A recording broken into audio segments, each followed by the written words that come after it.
Le Ciron est bien plus qu'un petit Éden naturel, un havre pour des espèces fragiles et précieuses.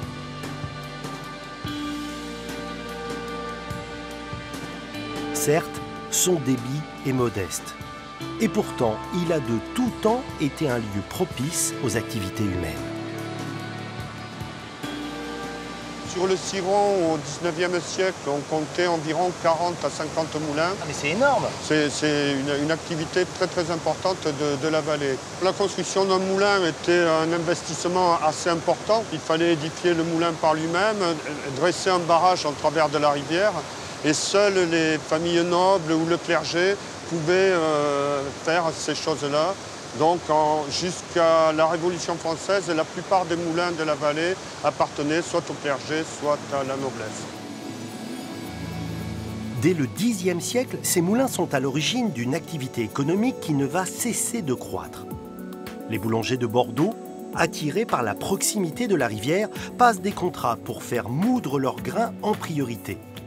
Les meuniers du Ciron vont ainsi devenir les principaux fournisseurs de la capitale d'Aquitaine. Avec l'industrialisation au XVIIIe et XIXe siècle, les moulins voient leur activité évoluer. On fabrique du papier, des tissus de feutre. À Bernos-Bolac, le vieux moulin à blé devient même une forge, puis un laminoir. La fonderie, où une centaine d'ouvriers travaillaient, était l'une des plus importantes de la région. À cela s'ajoute le flottage du bois. Le Ciron est alors une véritable rue industrielle.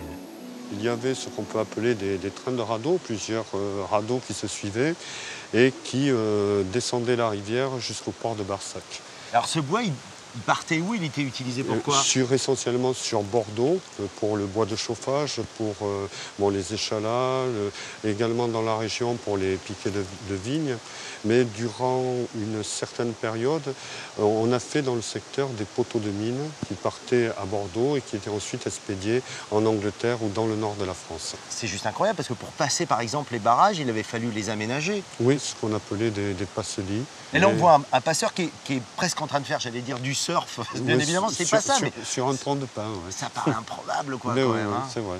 Et Villandreau était quand même le pôle le plus important, puisqu'il y avait des marchés, des foires, au cours desquelles était fixé le prix du bois et le prix de la résine.